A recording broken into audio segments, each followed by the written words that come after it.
नमस्कार दोस्तों, स्वागत है आपका एग्जाम मेकर यूट्यूब चैनल में। दोस्तों, इस वीडियो के माध्यम से हम यूपीपीसीएस प्री 2020 के लिए टेस्ट संख्या 37 देखेंगे। दोस्तों, अगर आप चैनल पे नए हैं तो प्लीज़ चैनल को सब्सक्राइब कर लें, तब बेल आइकन दबा दें, जिससे चैनल से संबंधित किसी भी गतिविधि की जानकारी आपको तुरंत प्राप्त हो सके। दोस्तों, जो प्रश्न दिख रहा है कि सुरेंद्र नाथ बनर्जी के बारे में निम्नलिखित में से कौन सा कथन सही नहीं है, बताइए इसका आंसर। और इसका आंसर हम देखेंगे वीडियो के अंत में। दोस्तों, तो प्रारंभ करते हैं अपनी इस वीडियो के लिए।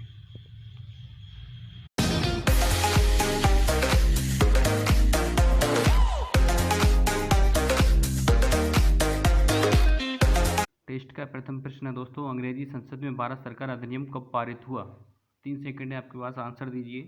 तो इसका सही आंसर है सी, 1858 में अंग्रेजी संसद में भारत सरकार अधिनियम पारित हुआ था।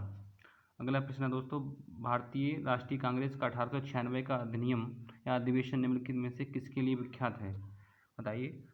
तो इसका सही आंसर है पी, पहली बार राष्ट्रीय गीत गाया गया था। ठीक है, पहली बार राष्ट्रीय गीत गाया था। 1896 में पहली बार कांग्रेस के अधिवेशन में भारत का राष्ट्रीय गीत वंदे मातरम गाया गया। वंदे मातरम बंकिम चंद्र चटर्जी के उपन्यास आनंद मठ का अंश है। यह 1937 तक भारत का राष्ट्रीय गान रहा था। ठीक है, 1937 तक भारत का राष्ट्रीय गान रहा था। निम्नलिखित में से किस गवर्नर जनरल को भारतीय प्रेस का मुक्तिदाता कहा जाता है? 3 सेकंड है आपके पास। तो इसका सही आंसर है बी, सर चार्ल्स मेडकॉफ को भारतीय प्रेस का मुक्तिदाता कहा जाता है। सर चार्ल्स मेडकॉफ 20 मार्च 1835 से 4 मार्च 1836 के बीच भारत के गवर्नर जनरल थे। उन्होंने प्रेस की पूर्ण स्वतंत्रता दी, इसलिए उन्हें भारतीय प्रेस का मुक्तिदाता भी कहा जाता है। अगला प्रश्न है दोस्तों, समुद्री व्यापार के संदर्भ में कार्टेज व्यवस्था का उपयोग किसके द्वारा किया जाता था? Option A Dutch, option B फ्रांसीसी, ऑप्शन सी अंग्रेज, ऑप्शन डी पुर्तगाली। तो इसका सही आंसर है डी, पुर्तगालियों द्वारा कार्टेज व्यवस्था का उपयोग किया जाता था। ठीक है, कार्टेज व्यवस्था का संबंध पुर्तगालियों द्वारा समुद्री व्यापार के लिए जारी की गई व्यापार लाइसेंस से है। 20वीं शताब्दी में अंग्रेजों ने भी नेवी सट नामक व्यवस्था लागू की थी। अगला प्रश्न है दोस्तों, सुरेंद्र नाथ बनर्जी के बारे में निम्नलिखित में से कौन सा कथन सही नहीं है? ठीक है, ए, बी इंडियन नेशनल एसोसिएशन के संस्थापक थे, बिल्कुल सही है। बी कोलकाता के रिपन कॉलेज के संस्थापक थे, बिल्कुल सही है। सी उन्हें राष्ट्रीय चेतना के कॉन्सेप्ट के लिए जाना जाता था, बिल्कुल सही है। डी उन्होंने आनंद मोहन बोस के साथ मिलकर साधारण ब्रह्म समाज की स्थापना की थी। तो इसका जो सही आंसर है वो डी सही नहीं है। ठीक है, डी सही नहीं है, क्योंकि उन्होंने आनंद मोहन बोस के साथ मिलकर साधारण ब्रह्म समाज की स्थापना की, ये गलत है। ठीक है, सही क्या है? तो उपरोक्त दिए गए कथनों में से चौथा कथन गलत है। सुरेंद्र नाथ बनर्जी ने आनंद मोहन बोस के साथ मिलकर इंडियन नेशनल एसोसिएशन की स्थापना की थी।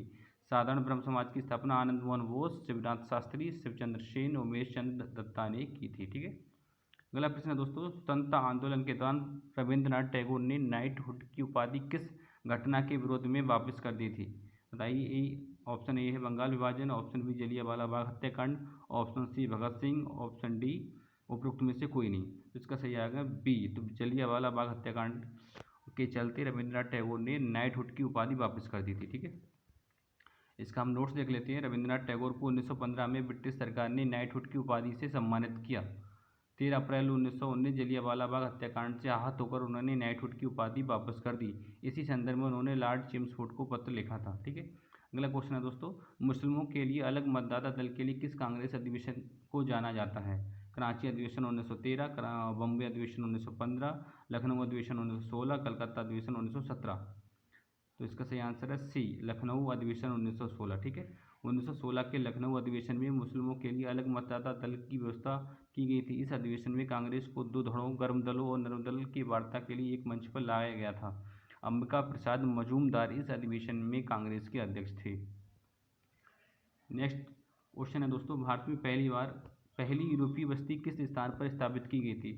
ए कोच्चि, बी चिंचोरा, सी सूरत, डी चेन्नई। तो इसका सही आंसर बताइए। तो इसका सही आंसर ए कोच्चि। ठीक है, कोच्चि। केरल के एर्नाकुलम जिले में स्थित कोच्चि फोर्ट भारत में स्थित पहली यूरोपीय बस्ती थी। यह जल से घिरा हुआ स्थान है।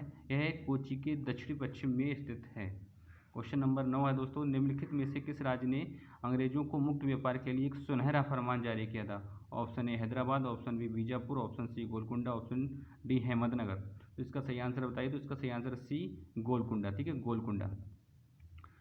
1632 में अंग्रेजों को गोलकुंडा के साथ मुक्त व्यापार करने का सुनहरा फरमान प्राप्त हुआ। इसके लिए शुल्क 500 पैगोडा प्रतिवर्ष रखा गया था। ठीक है, अगला क्वेश्चन है दोस्तों 10वां नंबर, सालवाई की संधि किस युद्ध से संबंधित है?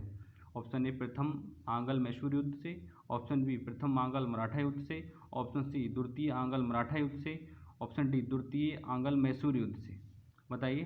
इसका सही आंसर है प्रथम आंग्ल मराठा युद्ध से, यानी कि ऑप्शन बी इसका सही है। ठीक है, प्रथम आंग्ल। ठीक है, प्रथम आंग्ल मराठा युद्ध के बाद 17 मई 1782 को सालवाई की संधि पर हस्ताक्षर किए गए थे। इस संधि पर मराठा साम्राज्य के प्रतिनिधियों और ब्रिटिश ईस्ट इंडिया कंपनी के प्रतिनिधियों द्वारा हस्ताक्षर किए गए थे। इस संधि के द्वारा अंग्रेजों ने सल्सेट और प्रोच पर अपना नियंत्रण स्थापित कर लिया था। नेक्स्ट प्रश्न है दोस्तों, बक्सर की लड़ाई ईस्ट इंडिया कंपनी द्वारा किसके साथ लड़ी गई थी? Option A Mir Qasim, option B Saadat Ali Khan द्वितीय, ऑप्शन सी अली वर्दी खान, ऑप्शन डी सिराजुद्दौला द्वारा। बताइए। तो इसका सही आंसर है कि मीर कासिम द्वारा। ठीक है, मीर कासिम द्वारा।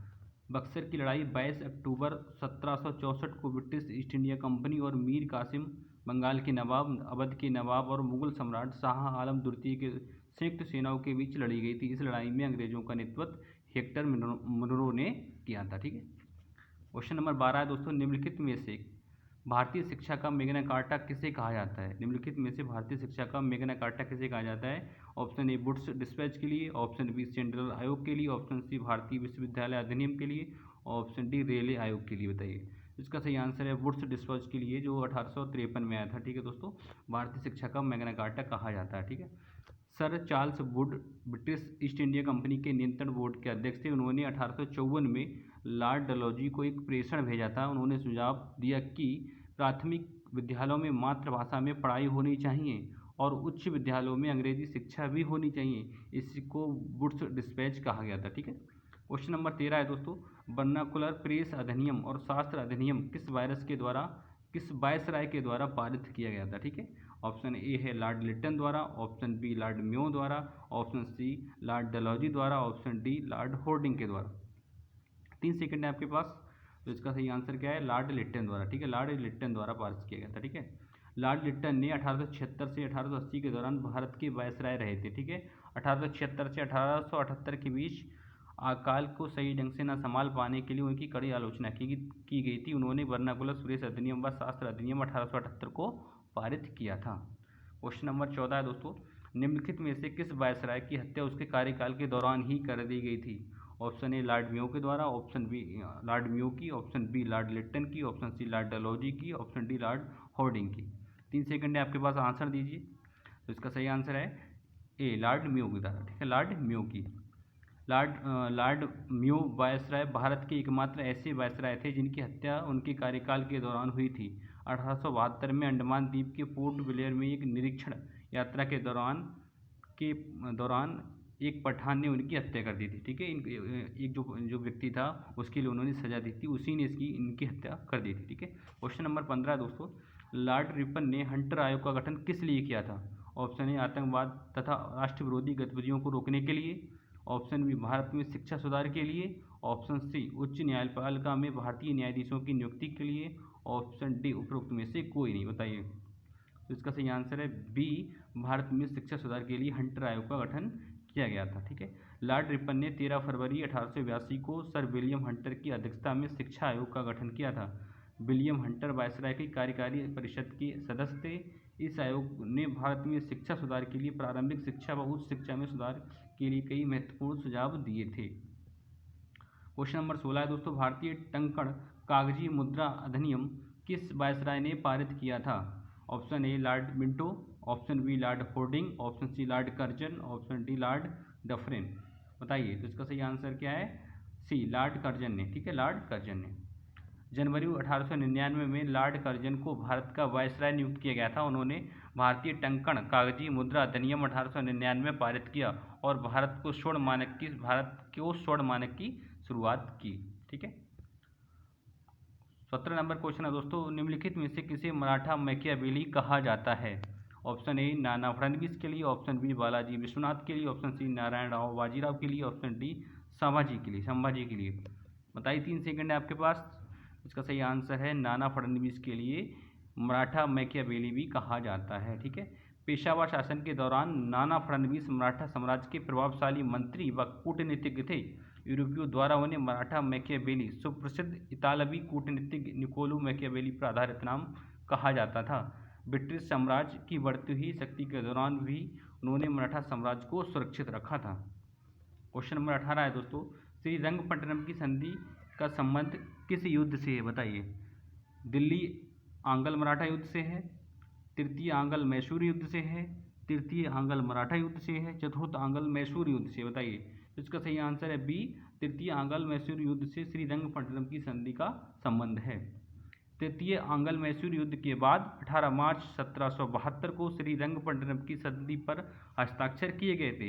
इस संधि पर ब्रिटिश ईस्ट इंडिया कंपनी की ओर से लॉर्ड कॉर्नवालिस और हैदराबाद के निजाम का प्रतिनिधि, मराठा साम्राज्य के प्रतिनिधि और मैसूर शासक टीपू सुल्तान ने हस्ताक्षर किए थे। ठीक है। 19 नंबर क्वेश्चन दोस्तों, पूना समझौता के संदर्भ में कौन सा कथन असत्य है। ऑप्शन ए, यह समझौता जवाहरलाल नेहरू और अम्बेडकर के बीच हुआ था। ऑप्शन बी, इसके तहत वंचित वर्ग ने संयुक्त मतदाता समूह में रहने का फैसला किया था। ऑप्शन सी, प्रांतीय विधानपालिकाओं में वंचित वर्गों को सीटें आरक्षित की गई थी। ऑप्शन डी, इसके द्वारा सिविल सेवाओं में वंचित वर्ग को समुचित प्रतिनिधित्व प्रदान किया गया था बताइए। तो इसका सही आंसर क्या है, इसका असत्य कौन सा है भैया, तो इसमें कौन सा असत्य बताइए। तो ऑप्शन ए असत्य। ठीक है, यह समझौता जवाहरलाल नेहरू और अम्बेडकर के बीच नहीं हुआ था, बल्कि गांधी जी एवं अम्बेडकर के बीच हुआ था। ठीक है, गांधी जी एवं अम्बेडकर के बीच हुआ था। उपरोक्त में से पहला कथन असत्य है। पूना समझौता महात्मा गांधी और भीमराव अम्बेडकर के बीच हुआ था। ठीक है। क्वेश्चन नंबर 20 है दोस्तों, महाद सत्याग्रह का नेतृत्व किसने किया था। महाद सत्याग्रह का नेतृत्व किसने किया। Option A, Mahatma Gandhi.